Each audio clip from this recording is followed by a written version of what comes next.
तो इलॉन भैया के ट्विटर खरीदने के बाद शायद ट्विटर हमेशा हमेशा के लिए बदलने वाला है। भविष्य में आप ट्विटर पर सिर्फ ट्वीट ही नहीं कर पाएंगे, आप लंबा वीडियो कंटेंट भी क्रिएट कर पाएंगे, डिजिटल पेमेंट्स भी कर पाएंगे, टैक्सी बुक कर पाएंगे, किराने का सामान खरीद पाएंगे, व्हाट्सएप की तरह अपने दोस्तों के साथ चैट भी कर पाएंगे। सुनने में तो ये भी आ रहा है कि अगर आप ट्विटर ब्लू खरीदते हैं तो हगने के बाद ट्विटर आपका पीछे वाला सामान धो भी देगा।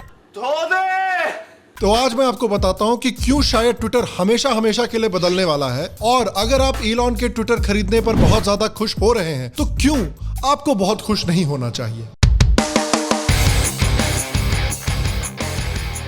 हेलो और शाम शर्मा शो के इस एपिसोड में आपका बहुत बहुत स्वागत है। मैं हूं सेकुलरिज्म का सीईओ शाम शर्मा। आज मुझसे जुड़ने के लिए, आज का ये एपिसोड देखने के लिए आपका बहुत बहुत धन्यवाद, और आप सबको एक सेक्युलर प्रणाम। तो हाल में ही इलॉन मस्क जी ने लगता है एक डेयर के बेसिस पर ट्विटर को खरीद लिया है, और क्योंकि ट्विटर भी एक तरह से इलॉन मस्क का एक बच्चा हो गया है, तो अपने पहले बच्चे की तरह ही इलॉन मस्क जी लगता है ट्विटर का एक नया नाम रखने वाले हैं। ट्विटर को खरीदते ही इलॉन मस्क ने ट्विटर की टॉप लीडरशिप को नौकरी से निकाल दिया है, और खबर तो यहाँ तक आ रही है कि 15% से लेकर 50% तक ट्विटर के एम्प्लॉइज को इलॉन मस्क नौकरी से निकालने वाले हैं। बड़े दुख के साथ मुझे ये भी कहना पड़ रहा है कि ब्राह्मणिकल पेट्रियार्की को स्मैश करने की कामना रखने वाली विजया गद्दे जी, अनफॉर्चुनेटली उनकी नौकरी ब्राह्मणिकल पेट्रियार्की को स्मैश करने के पहले ही चली गई। I do think we've failed in a couple of ways, and I want to admit that. Failure comes with a big penalty. You're fired.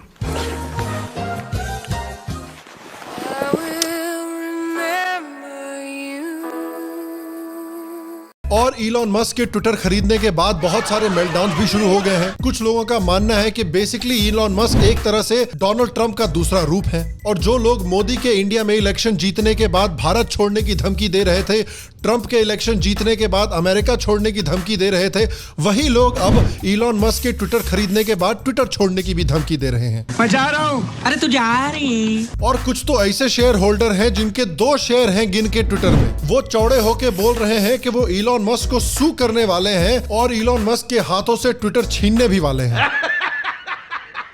You serious? भाई ऐसी धमकियां सुन के इलॉन मस्क का मेंटल स्टेट आप इस समय पर इमेजिन कीजिए। कई मीडिया आउटलेट्स इस बात पर डरी हुई हैं कि ट्विटर की जो पुरानी बुरी हालत थी उससे भी कहीं ज्यादा बुरी हालत अब होने वाली है। कुछ मीडिया के लोग तो ये भी मानते हैं कि ट्विटर अब पूरी तरह से एक डिक्टेटरशिप बनने वाला है।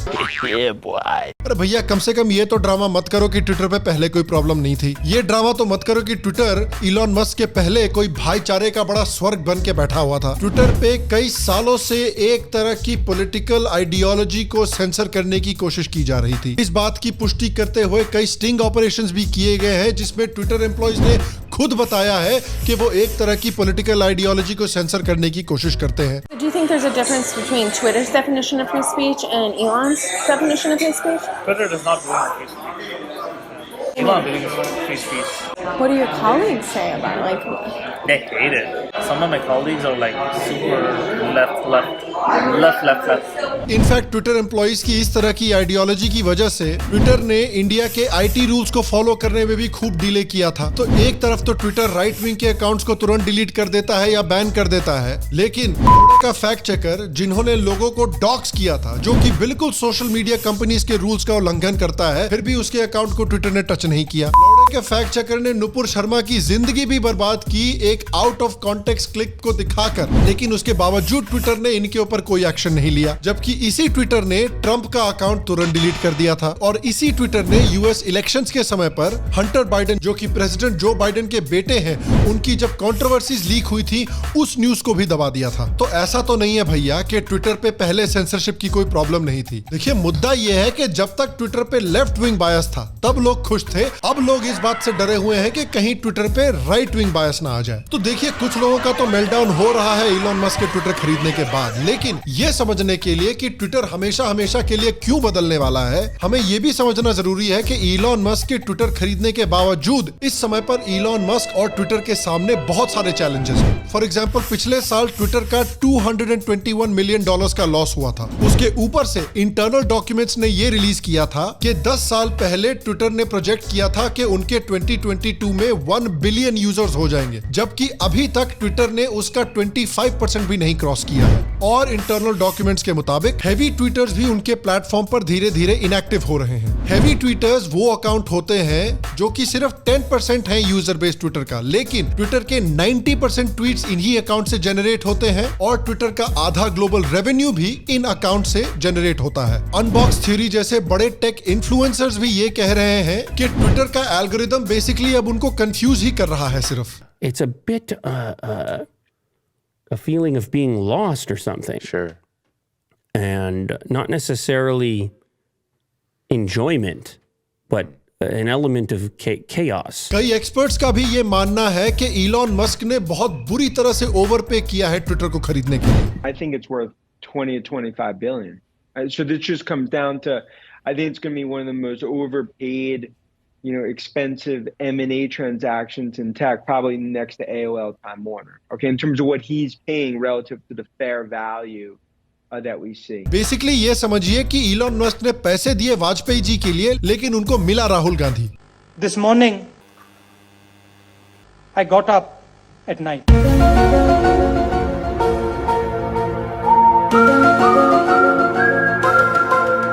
तो ट्विटर की बुरी हालत को इंप्रूव करने के लिए इलॉन मस्क ने अनाउंस किया है कि कुछ बड़े चेंजेस आने वाले हैं। उन्होंने ये नहीं बताया है कि वो चेंजेस क्या होंगे, लेकिन हमारे पास कुछ हिंट्स हैं। फॉर एग्जांपल, वो श्रीराम कृष्णन जैसे एक्सपर्ट्स की टीम बिल्ड कर रहे हैं ट्विटर की फ्यूचर पॉलिसीज को इंप्रूव करने के लिए। उन्होंने ये भी कहा है कि ट्विटर के कंटेंट को मॉडरेट करने के लिए वो एक काउंसिल का गठन करेंगे और ट्विटर की मॉडरेशन पॉलिसी इस काउंसिल के गठन के बाद अनाउंस की जाएगी। और तब तक किसका अकाउंट रहेगा, किसका अकाउंट सस्पेंड होगा, कौन सा ट्वीट रहेगा, कौन सा ट्वीट डिलीट होगा, ये चिड़िया उड़ तोता उड़ के गेम से डिसाइड किया जाएगा।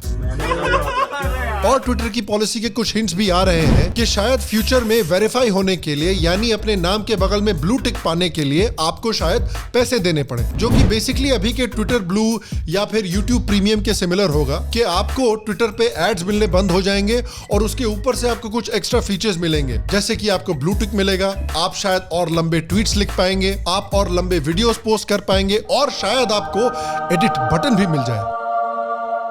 तो $20 पर मंथ में तो आपको ये मिलेगा। सूत्रों का कहना है कि $50 पर मंथ देने पर ट्विटर का एक एम्प्लॉय आके आपका घर भी साफ कर जाएगा। $100 पर मंथ देने पर आप अनलिमिटेड लेंथ के ट्वीट्स पोस्ट कर पाएंगे और एक स्पेशल टियर भी क्रिएट किया गया है जो $420 पर मंथ का टियर है, जिसको सब्सक्राइब करने पर ट्विटर के 2 एम्प्लॉइज आपके घर पे आके आपको आपके घर से लात मारकर बाहर निकालेंगे, क्योंकि $420 ट्विटर पर खर्चा करने के बाद आप अपने घर में रहना अफोर्ड तो नहीं कर पाएंगे। और इस पेड सब्सक्रिप्शन मॉडल पर भी लोगों का मेल्टडाउन हो रहा है और वो बोल रहे हैं कि भाई ट्विटर पे वेरीफाई होना उनके लिए पर्सनल सेफ्टी की बात है। अगर ट्विटर से उनका वेरिफिकेशन चला जाएगा तो उनकी पर्सनल सेफ्टी खतरे में आ जाएगी।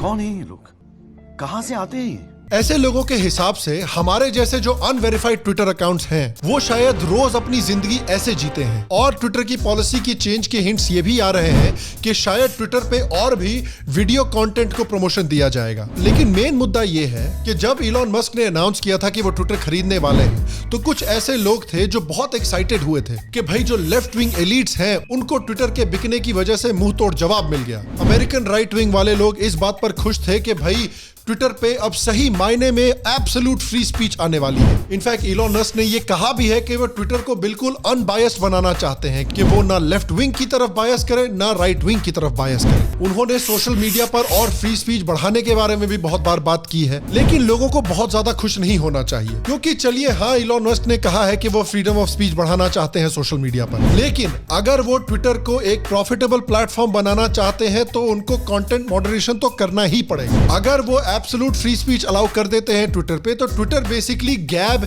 माइंड्स या पार्लर जैसा ऐप बन के रह जाएगा, यानी एक छोटा user base, zero ad revenue और बेसिकली लो प्रॉफिटेबिलिटी। क्योंकि कंपनीज जो हैं वो एक ऐसे प्लेटफॉर्म पे एड्स नहीं डालना चाहती हैं जहां पर लोग आके कुछ भी बोल सकते हो, और कंपनीज जो एड्स प्लेस करती हैं उनसे जो एड रेवेन्यू होता है वो ट्विटर, फेसबुक और यूट्यूब जैसे प्लेटफॉर्म्स के लिए एक बहुत बड़ा इनकम जनरेटर है। तो इलॉन मस्क को ये डिसाइड करना पड़ेगा कि वो अपने प्लेटफॉर्म पे फ्री स्पीच स्पीच को प्रायोरिटाइज करना चाहते हैं या फिर ट्विटर को एड फ्रेंडली और एक प्रॉफिटेबल प्लेटफॉर्म बनाने को प्रायोरिटाइज करना चाहते हैं। और लगता है कि वो प्रॉफिटेबिलिटी की तरफ ज्यादा ध्यान दे रहे हैं, क्योंकि ट्विटर को खरीदते ही उन्होंने तुरंत कंपनीज के लिए ये अनाउंसमेंट दी कि कंटेंट मॉडरेशन पॉलिसी ट्विटर पर जल्द ही आने वाली है। और उन्होंने कंपनीज को यह भी आश्वासन दिया है कि ट्विटर पे लोग जो मन में आया वो नहीं बोल सकते, फ्री फॉर ऑल नहीं बनने वाला ट्विटर। उसके ऊपर से आप सोचो यार, ट्विटर को इलॉन मस्क ने खरीदा है सऊदी अरेबियन गवर्नमेंट के पैसे की मदद से, और सऊदी अरेबियन गवर्नमेंट की इस फ्री स्पीच का ट्रैक रिकॉर्ड तो आप जानते ही हो। मतलब ये तो वही बात हो गई कि आप एक कैंसर रिसर्च फैसिलिटी डेवलप कर रहे हैं, लेकिन ये फैसिलिटी ऐसी जगह पर बनाई गई हो जहां पर न्यूक्लियर वेस्ट पड़ा हुआ हो। और उसके ऊपर से इलॉन मस्क का चाइनीज गवर्नमेंट के साथ भी बहुत स्ट्रॉन्ग रिलेशनशिप है, क्योंकि इलॉन मस्क चाइना में भी अपनी बहुत सारी टेस्लास मैन्युफैक्चर करवाता है, और चाइनीज गवर्नमेंट का भी फ्री स्पीच का ट्रैक रिकॉर्ड आप लोग जानते ही हैं। और चाहे इलॉन मस्क कितनी भी फ्री स्पीच की बात कर ले, उसके खुद का पर्सनल ट्रैक रिकॉर्ड है कि उसने ऐसे लोगों को सेंसर किया है जिसने उसकी कंपनीज के बारे में सवाल उठाया है, जिन्होंने टेस्ला के वर्क कल्चर के बारे में सवाल उठाया है, जिन्होंने इलॉन मस्क के प्रोडक्ट्स की क्वालिटी के बारे में सवाल उठाया है। तो एक ऐसा बंदा जब फ्री स्पीच की बात करता है, तो क्या वो फ्री स्पीच की बात इसलिए कर रहा है कि उसको सही मायने में फ्री स्पीच की चिंता है, या फिर वो अपनी इमेज मीडिया में और लोगों में सिर्फ सुधारने की कोशिश कर रहा है? तो मैंने वीडियो की शुरुआत में ये क्यों कहा कि शायद ट्विटर हमेशा हमेशा के लिए बदलने वाला है? वेल, जैसा कि मैंने पहले बताया इस वीडियो में, इलॉन मस्क ने ट्विटर को एक ऐसे समय पर खरीदा है जब सारे सोशल मीडिया कंपनीज की ग्रोथ जो है वो स्टैग्नेट हो रही है। इनफैक्ट ट्विटर के कंपेटिटर मेटा ने जो फाइनेंशियल प्रोजेक्शन रिलीज किए हैं, उसमें मेटा के स्टॉक की भी 25% वैल्यू गिर चुकी है। और उसके ऊपर से इलॉन मस्क को यह भी इंश्योर करना है कि उसका जो प्लेटफॉर्म है उस पर एड रेवेन्यू आता रहे और वो प्रॉफिटेबल बना रहे। तो इलॉन मस्क ये कैसे मैनेज करेगा? शायद इलॉन मस्क ये ऐसे मैनेज करेगा कि वो ट्विटर को सिर्फ एक सोशल मीडिया प्लेटफॉर्म बना के रखे ही ना, शायद इलॉन मस्क ट्विटर को एक कंप्लीटली नए अवतार में डेवलप करना चाहता हो। शायद उस अवतार का नाम है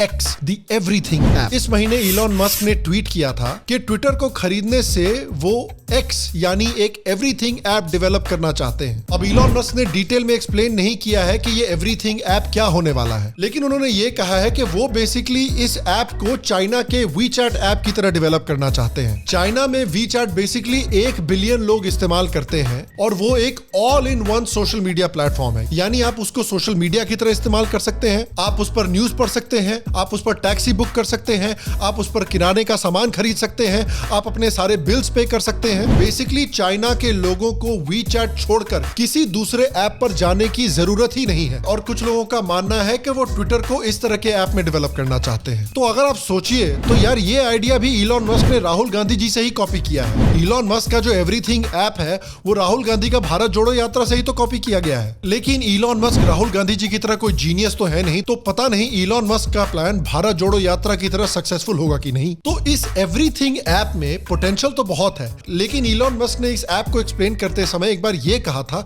जो कि काफी इंटरेस्टिंग पॉइंट है। If you're in China, it's basically you kind of live on WeChat. It does everything. It's sort of like Twitter plus PayPal plus a whole bunch of other things, and all roll into one with actually a great interface, and it's really an excellent app. तो basically ये app जो है वो आपकी life के हर एक छोटे detail को मैनेज करेगा, यानी आपके लाइफ के हर एक छोटे डिटेल को ट्रैक भी करेगा। और उसके ऊपर से इलॉन मस्क ने अनाउंस किया है कि वो न्यूरल लिंक डेवलप करना चाहते हैं, यानी दुनिया के हर एक इंसान के दिमाग को एक सर्वर से जोड़ना चाहते हैं। तो अगर आप सोचें तो ये बेसिकली एक तरह का चाइनीज सिस्टम ही डेवलप करना चाहते हैं कि अपने एप्स का इस्तेमाल करके इलॉन मस्क दुनिया भर के हर एक इंसान के छोटे से छोटे डिटेल को ट्रैक कर सकते हैं। तो जो लोग खुश हो रहे हैं कि इलॉन मस्क ट्विटर को खरीद रहा है, ये सारे दूसरे सोशल मीडिया कंपनी से किसी ना किसी तरह से अलग होगा, तो उनसे मैं पूछना चाहता हूं कि जो लॉन्ग टर्म प्लान्स है इलॉन मस्क को, उसको आप अगर देखें तो जो अमेज़न कर रहा है, जो मेटा कर रहा है, जो चाइनीज गवर्नमेंट कर रही है, उससे इलॉन मस्क का प्लान कैसे डिफरेंट है। और इसलिए मैं कहता हूं कि शायद ट्विटर हमेशा हमेशा के लिए चेंज होने वाला है, और इलॉन मस्क के ट्विटर को खरीदने को आपको बहुत ज्यादा सेलिब्रेट नहीं करना चाहिए। लेकिन मैं आपसे भी पूछना चाहता हूं कि आपको क्या लगता है कि क्या इलॉन मस्क के ट्विटर को खरीदने से ट्विटर पर पॉजिटिव इन्फ्लुएंस आने वाला है? आपको क्या लगता है कि अमेज़न और मेटा जैसी कंपनी से क्या ट्विटर और इलॉन मस्क अलग होने वाले हैं? हाँ या ना नीचे कमेंट सेक्शन में मुझे जरूर बताएं। बाकी अगर आपको शाम शर्मा शो का नया मर्च चेकआउट करना है तो नीचे मर्च स्टोर के लिंक पर क्लिक करके उसको चेकआउट करें। करें। श्याम शर्मा शो के मग क्लब को भी जरूर ज्वाइन करें। अगर आप भारत पर बने सबसे बेहतरीन एनिमे के बारे में जानना चाहते हैं तो यहाँ पर क्लिक करके उस वीडियो को देख सकते हैं। बाकी मैं आपसे अगले एपिसोड में मिलूंगा और तब तक स्वस्थ रहें, सुखी रहें, फिर मिलेंगे और आप सबको एक सेक्युलर प्रणाम।